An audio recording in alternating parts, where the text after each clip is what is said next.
Hello and welcome viewers, I am Pia and you're watching NewsX World. Let's take a look at the headlines this hour. Hamas is set to release 48 hostages, both living and deceased, from Gaza between 5 and 7 a.m. Greenwich Mean Time. US President Donald Trump has called his Middle East trip very special and has stated that the war in Gaza is now over. Meanwhile, Hamas has demanded 7 Palestinian leaders be freed. Israeli Prime Minister Benjamin Netanyahu has stated that the hostage release brings tears of joy. He's called for Israelis to unite and has warned that some enemies are plotting attacks. He has stated that Israel has achieved tremendous victory, but the fight is not over.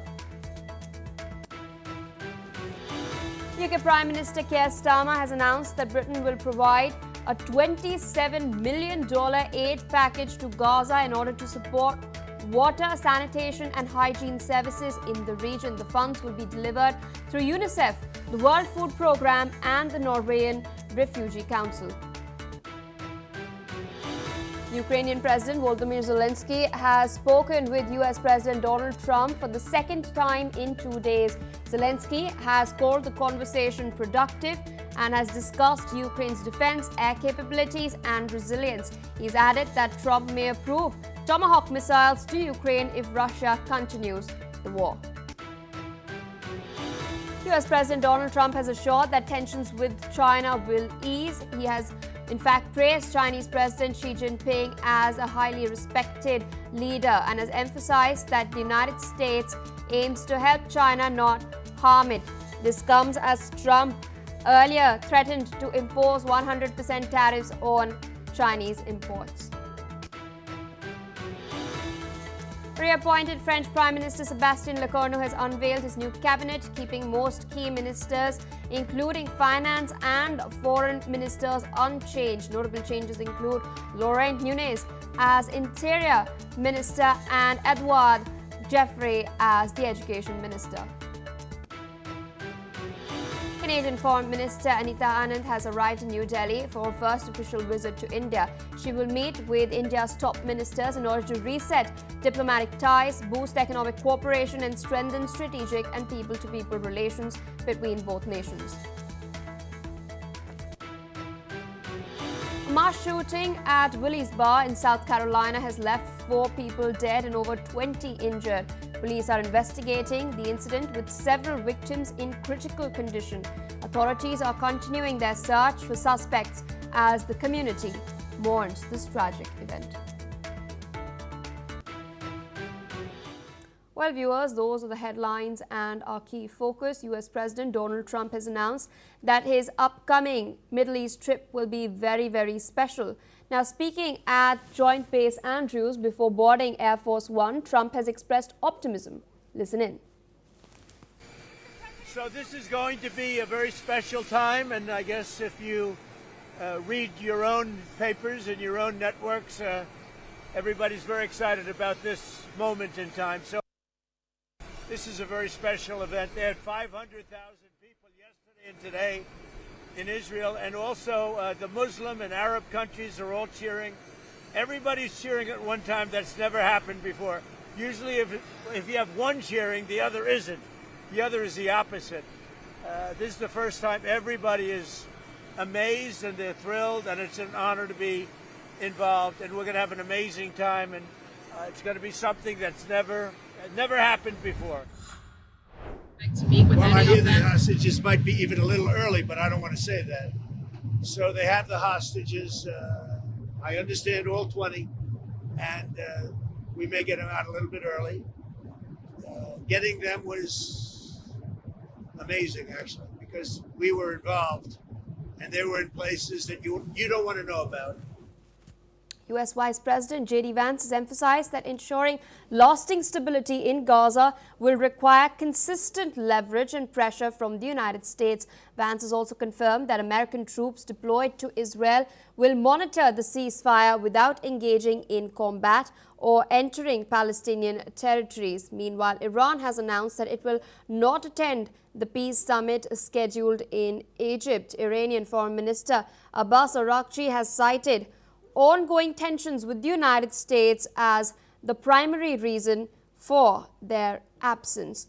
In related developments, sources close to negotiators have meanwhile reported that Hamas has insisted on the release of 7 senior Palestinian leaders as part of the hostage prisoner swap deal with Israel, including notable figures such as Marwan Barghouti and Ahmad Sadat. With us on the broadcast is Ms. Daniela Bloom, political commentator, joining us from Los Angeles in California. Thank you so much for taking our time and speaking to us on NewsX World. It's a highly charged day. All eyes are trained towards Egypt, where President Trump is going to be, landing later in the day. He will also be co-chairing a critical summit, and more than 20 world leaders will be gathering.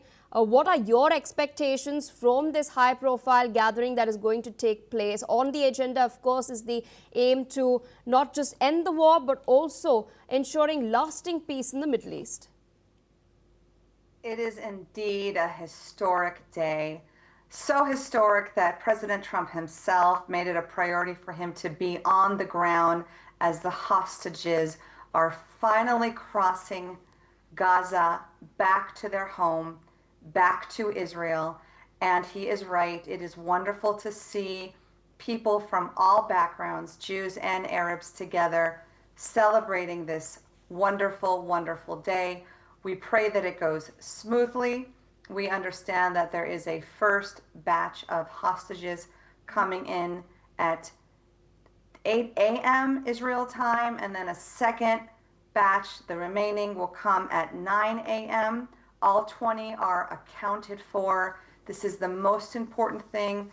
This has united the country of Israel once again, and everyone is screaming, "Thank you, President Trump."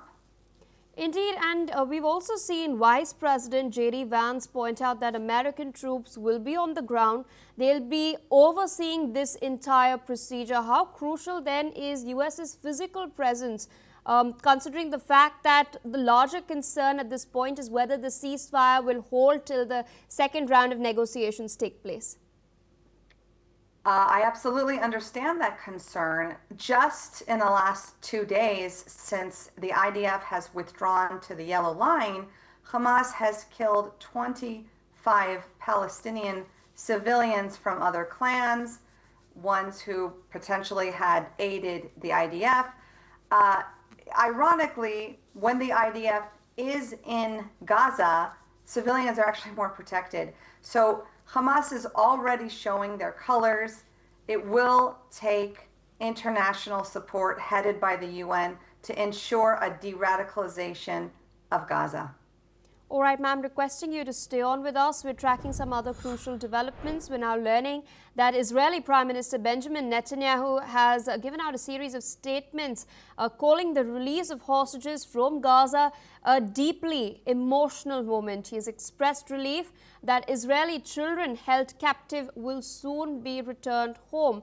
However, he's also warned that some of Israel's enemies are already attempting to regain their strength in order to launch further attacks in the future, stressing that while Israel has achieved significant victories, this is indeed a moment that they should still be vigilant. Listen in.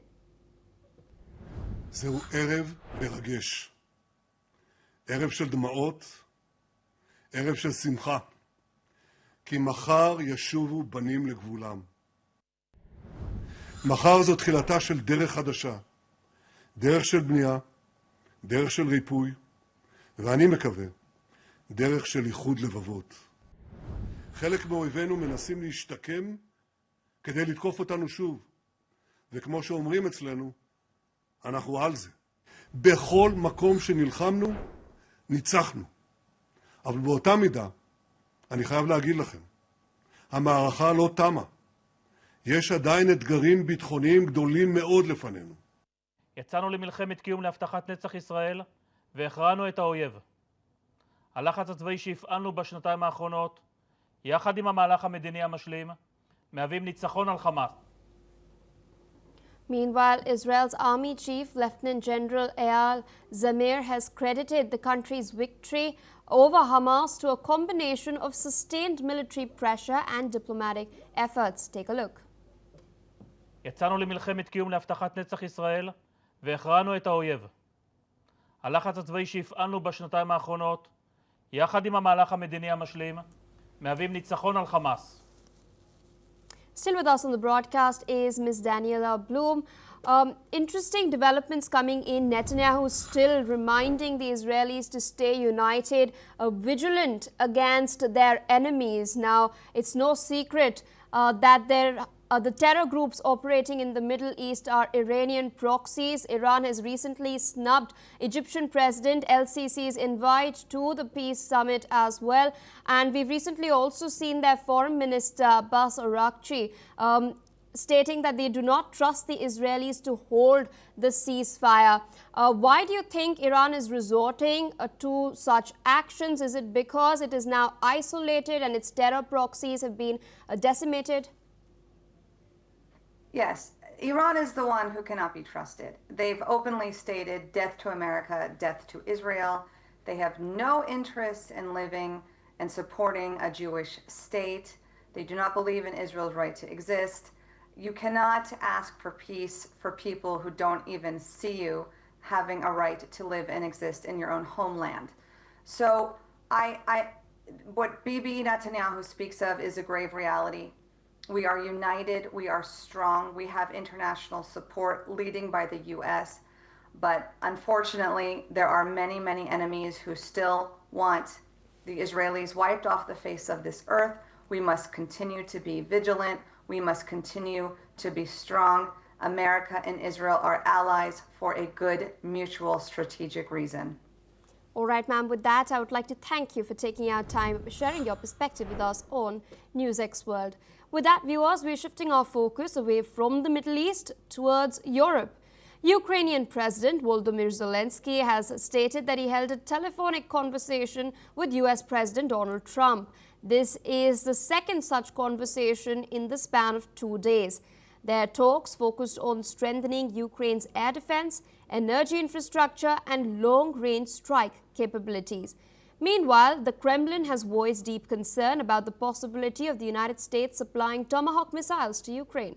Russian officials have warned that the conflict has reached a dramatic moment with escalation coming from all sides. Meanwhile, Zelensky has responded by stating that Moscow's concern over the Tomahawks show that such pressure could be effective in pushing Russia towards peace.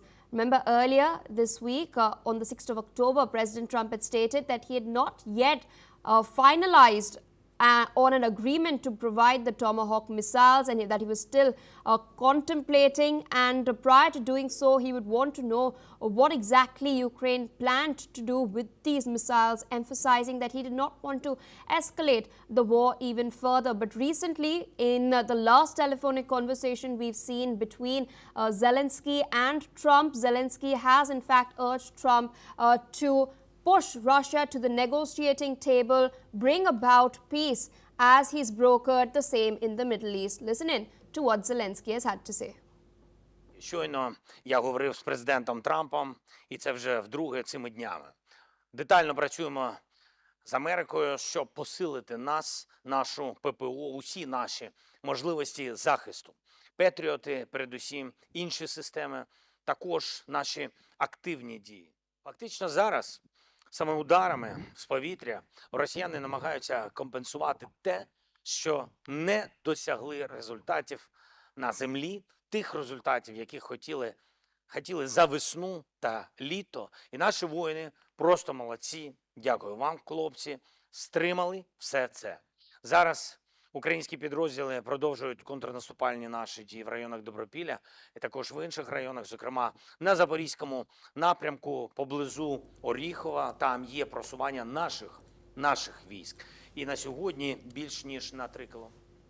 Shifting focus away from Europe to South Asia, the Chaman border crossing between Pakistan and Afghanistan has remained closed for the 3rd day, stranding hundreds of Afghan refugees as a tense military standoff between the two countries has halted all trade and transit. Some Afghan refugees have in fact reacted to the situation. Listen in to what they've had to say. जंग वजह बंद पास खलक वही पर border बनी जंग भी نو دلته موږ سره کوچنیان زنانې نه د اوبو سهولت شته، نه د ډوډۍ سهولت شته، نه مو دونه پیسې لرو چې دلته شپې وکړو، ډوډۍ یا نور خرچه په وکړو. زنانې راسره دي، مریضان راسره دي، سپین ږیري راسره دي. نو دوی باید خپله مسله د خبرو د لارې سره حل کړي. جنګ هېڅ نه ده جوړه، په جنګ ولاکه یا دوی خیر ویسي یا ولاکه هغه ویسي. واره بارډر بند دی چې سهار رالو بمان شروع ورور دا څه دی، دا څه قسمه درې ته بله تللی دا به سمانې ده، نه د خرچېرو نه د ګاډي کرایه ده، ښه د لیڅې ولاړې دا به سمانې ده، پورته به کښته ورځغلي په ګاډیو نه ننوځي دا به سمانې ده. خو تر دغه معامله که راواخه دا دې هم راواخه دې هم راواخه دا به سمانې ده په دا رنګه څوک په اسلام ځان ته وایي. This closure follows intense border clashes, with both sides accusing the other of initiating hostilities. The crossing is, of course, a critical trade artery and the second largest between the two nations. It has become a scene of desperation, with families caught in the diplomatic crossfire.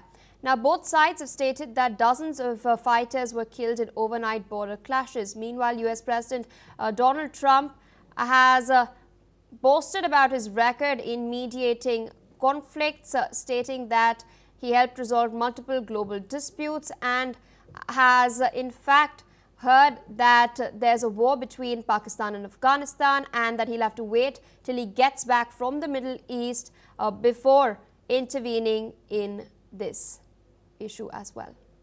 With us on the broadcast is Ambassador Mahesh Sachdev, former Indian diplomat, joining us from New Delhi. Thank you so much for taking our time and speaking to us on NewsX World. Now, we've witnessed a very serious escalation along the Af-Pak border, the contentious Durand Line, over the last 3 days. As I've just pointed out, border crossings have been closed, refugees have been impacted. The Taliban government has made its position very, very clear, stating that it will not tolerate any aggression by Pakistan. Where do you see this headed? Could the situation escalate even further? It could, but there are outline guardrails that would prevent it from happening, partly because Afghanistan is a landlocked country and almost all the supplies that are imported are through Pakistan. So they would not escalate it to have them squeezed by Pakistan, delaying or denying them transit facilities. Secondly, I think the capacity to wage war across the 2,300-kilometer Durand Line is limited. It's a rugged area and full of treacherous passes, etc., which make both sides vulnerable and prone to surprise attacks. Afghans seem to have succeeded in using these the territorial sort of familiarity with the area to inflict damages on Pakistan. But the point was to retaliate after Pakistan Air Force attacked a Kabul precinct in trying to kill a TTP leader. Indeed, but and that episode is over, and I hope that both sides can declare victory and go home. In the meantime, we've also seen certain statements coming out from the Pakistani establishment as well. Pakistani Prime Minister Shehbaz Sharif has claimed that Afghan territory is being used by terrorist groups like the TTP to carry out attacks in Pakistan. I wanted to understand from you, is this not just the snakes that Pakistan has fostered for decades now coming back to bite it? You are right. There's a sweet irony of karma coming back to Pakistan. Pakistan has at various times fostered terrorists across all three land borders, India particularly so in Kashmir and Punjab, Afghanistan, Mujahideens and Taliban themselves were based in Pakistan before they became rulers of Kabul. Iran as well has the Sunni groups across Balochistan border, based in Pakistan that are active in Sistan, Baluchistan province of Iran against the government. So during this year itself, we have seen Iranian missile attacks on the Ahel bases in Balochistan, followed by Pakistani air attacks on Baluch Liberation Army's bases in Iran. We've seen India, Pakistan having problem 4 days air war in retaliation to Pahalgam attacks. And now we are seeing the reverse. Pakistan alleges that TTP, Tehreek-e-Taliban in Pakistan, is supported by Talibans in Kabul. And they're given bases and provided weapons, etc., by Afghan Talibans without substantiating it by any documentation, etc. And launched air attack. So Pakistan, when it was attacked by either Iran or by India during the year, claimed that its territorial integrity and sovereignty was being violated. Now the same Pakistan is doing it to another neighboring country under the same pretext. So that shows duplicity and hypocrisy of Pakistani establishment.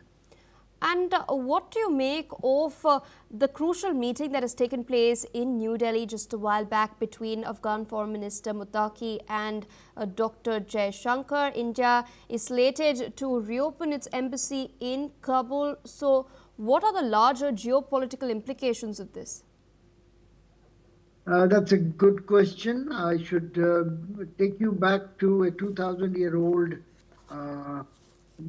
the Kautilya Arthashastra, where Mandala theory says that neighbor's neighbor can be a friend. Pakistan is our neighbor and Afghanistan is Pakistan's neighbor. So it's only natural that Afghanistan and India can be friends because they both face Pakistani aggressiveness. I think Mr. Muttaqi's visit was long overdue. It has been 4 years since the Taliban took over Kabul. They've been ostracized because of their various policies, violent takeover of a legitimate regime recognized by much of the world, as well as their policies towards women. They were shunned and ostracized, but till last month when Russia decided to open its embassy in Kabul. Now, India has not only invited Mr. Muttaqi, but has also, during the visit, announced its intention to reopen its embassy, which was reduced to a trade office and humanitarian work-related office. I think this is only natural that the two sides need to collaborate, partly because India has $1 billion worth of projects in humanitarian projects such as hospitals, dams, buildings like parliament, etc., being built with Indian assistance. India also has Chabahar related project to have an access to Afghanistan direct away from Pakistan. Thirdly, I think the two sides also need to ensure that vast territory of Afghanistan and 2,300 kilometer long border is with Pakistan is not leveraged to set up terrorist operations against India by the well-known Pakistan-based jihadis. All right, so I request you to stay on with us as we're tracking some other crucial developments. Canadian Foreign Minister Anita Anand has arrived in New Delhi for her first 2-day official visit to India. Both countries are seeking to reset diplomatic ties. The Ministry of External Affairs spokesperson of India, Randhir Jaiswal, has stated that Anand's visit to India will help build on the positive momentum in India-Canada relations. Now, during the visit, Anand will meet India's Foreign Minister S. Jaishankar, followed by a meeting with Commerce Minister Piyush Goyal. She will also visit Mumbai, where she'll meet Canadian and Indian firms working to support investments, job creation and economic opportunity in Canada and India. Still with us on the broadcast is Ambassador Mahesh Sachdev. Now, this is a very crucial development if we take into perspective what's been transpiring over the last couple of years. What do you make of the Carney administration's attempt to reset ties with New Delhi, especially in the aftermath of Carney's predecessor Trudeau sinking bilateral relations to their lowest point? And I also wanted to understand what exactly is motivating Carney to do so. Thank you. It's also an important visit, both bilaterally and in the global context. Bilaterally, as you rightly said, last Prime Minister Trudeau's regime was dependent on support from a pro-Khalistan Sikh party in the parliament, without which it was in a minority. That made it vulnerable to pressure, and it's come to Khalistan element pressures to go against its wider bilateral interest, and with India, domestic agenda took over, and it led to Trudeau's regime looking other side, while Khalistanis went on rampage, announcing prizes for killing of Indian ambassador, High Commissioner, and other diplomats, vandalizing Hindu temples, and so on and so forth. The change of regime and has reset the domestic agenda. New government by Prime Minister Carney is no longer dependent on pro-Khalistan elements, which have in any case been much reduced in the parliamentary election. And further, United States has been muscling on to Canada through tariffs and through statements such as making Canada 51st state of United States, etc., causing a deep fissure in Canada's symbiotic ties with Washington. So Canada has to look for allies elsewhere, and it can ill afford to ignore world's fourth largest economy, with which it had fairly good relations till Prime Minister Trudeau managed to upset the whole process. I think a reset through the Foreign Minister of Canada's visit to India is very much on the cards. The two sides may have already announced return of the High Commissioners to respective capitals. They are going to go further, and now I believe with greater support to the trade and mutual investments. Not to forget that Canada's largest overseas community is not only from India, but it is also overseas students from India, which are the largest segment of its universities, very often bankrolling them by paying higher tuition fees. Now that United States want to curb visa restrictions for H-1B category as well as students, Canada has become a viable option for as a substitute, and therefore this visit may also enable Canada to not only re-engage with Indian authorities, but also to showcase its capacity to provide conditions which are quite similar to what prevail in the United States for Indian intellectual property people as well as the students.